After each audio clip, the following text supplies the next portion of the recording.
So I dropped a really late bike packing video a couple days ago. Got a few comments asking me what the actual loadout of the bike camping gear was. And that's all the stuff I left out of this video. But since you asked for it, I'll put together all those clips so you can see exactly what's going on with the bike and the bike setup. Enjoy. Let's talk about the bike a little bit. 2020 Specialized Diverge gravel bike. It's the Comp E5 series, which is the top aluminum version before you get into carbon, and then the price range goes way up, right? Kind of looks like a road bike, but it's not a road bike. It's not a mountain bike, and it's not a hybrid. Yeah, figure that out. And I got a handlebar pack. I got a half frame bag on it. I got some panniers on the back. You know, in the cockpit, I got a top tube bag and some drink holders. And I'll get into detail of what all that stuff is in a little bit. But if you know, you know. And the bike rides really well. Combined with these tubeless tires, like I mentioned before, and the Future Shock stem, the stem where the handlebars attach actually has a spring in it. So that and the tires just gobble up all these little bumps, all the little washboards on the gravel, all the little cracks in the sidewalk, that kind of thing. It gobbles all those things up, and it makes for a really supple ride and less fatigue from all the vibration coming from the front end. The tires are 38 millimeter wide by 700C in diameter, and they're tubeless, like I said earlier. So hopefully that made sense to you. I got camp all broken down, and most of my stuff just kind of scattered here. I just wanted to show you how I packed, what I packed, and how they go on the bike. The first things I'll pack are my panniers. And these are by Ortlieb, and these come as a set. It's called their gravel packs. I don't know if they're meant specifically for gravel bikes, but they're 12.5 liters each, you know, giving you 25 liters of total storage.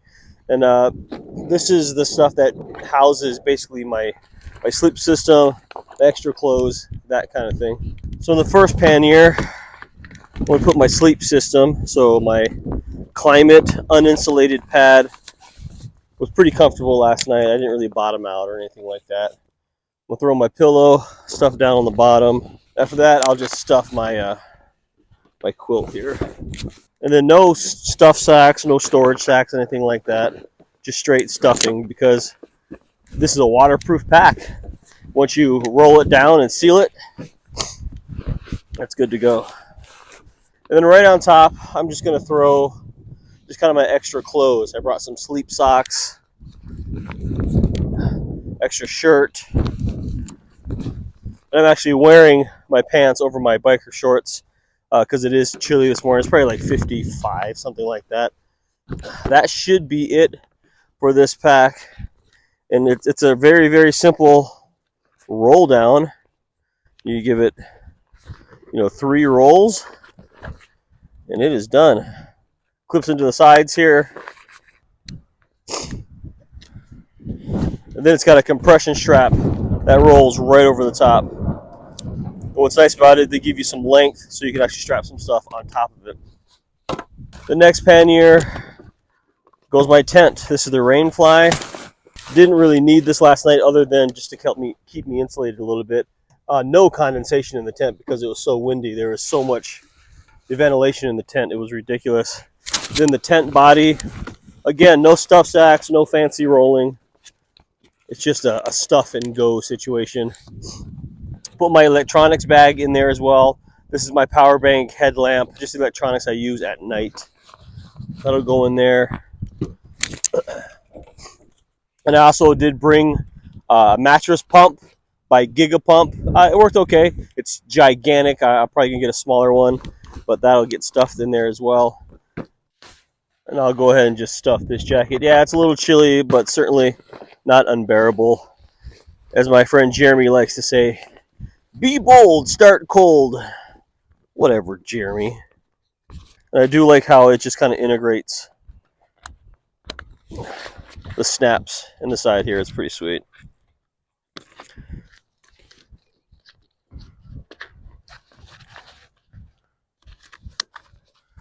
So those are the panniers. Those are the main packing spaces. So here's the rack that I have on my bike, and it's just made by Toe Peak. It's just like the regular like Explorer rack meant for disc brakes. So nothing fancy by any means. Before I put my panniers on, I got my tent poles here. I lost the stuff sack to my tent poles. I think it blew away in all the haste yesterday. And then I also have my camp shoes, which are these Zero sandals. So I'm just going to set these on here on the rack, fashion the poles just right on top, and I have these volet straps, just to kind of strap everything down. And it doesn't have to be fancy, just enough so it works. What's cool about these volet straps, I mean, they're very, very durable, and you can put a lot of tension on them, and they hold. They will not come out because of how they're designed. And then you got a little bit of overstrap here. So those poles, yeah, they're not going to go anywhere. I hope I didn't bend them. But that's what goes on the rack first. Now come grab my panniers here. Now what's really cool is I got these clips right here. And you can see they kind of retract. That's what goes around the rack bar. And you got these little guides to help stabilize it as well. So you put these in the guides, slide it down, and it'll clip in. And I wish I had a better tripod. I could give you a better view of all this, but I didn't bring my better tripod. Okay, now the panniers are on and they are solid. So a couple of things, if you can see it. This is my frame bag. It's actually a half frame bag. They have full frame bags that fill this whole triangle up. I like this small one. It's a little bit more streamlined. Gives me room for an extra water bottle cage because I can put one of my water bottles down here and then put like a Gatorade or a soda in one of my water bottle pouches up into the cockpit area. On the left side of the frame bag, there's a little pocket here, and it's a perfect size for my wallet and then my car key for when I get back to the car. So very, very easily accessed. So if I stop at a store, I can just grab it. And it's a water-resistant pouch, got a waterproof zipper on it. That's where that lives. Now turning the bike around, on the right side of my frame pack, big long zipper. This is where I keep tools, first aid kits, things like that. And then today, since I lost my stake or my poles, I'm going to keep my tent stakes in here as well. Hopefully it all fits. But yeah, so it has all my toolkits for breakdowns, flat tire repair, multi-tools, different wrenches, things like that. Even some extra tire sealant if I end up getting a flat and I need more sealant for my tubeless tires. But this thing is jam-packed full, especially with those tent stakes being jammed in there. And this is made by Swift Industries. Swift Industries frame pack, Swift Industries front pack. A great company, make very, very high quality stuff. This is the front handlebar bag. Again, Swift Industries. I forget the name of this particular one. But in here, I'm going to put my cook kits and then my food bag. Now this is just full of snacks, and it looks like I brought way too many snacks. But that's okay. I'm not going to go hungry and a lot of the stuff. I will eat today. There's like an orange in here and things like that. And I got an extra pair of sunglasses.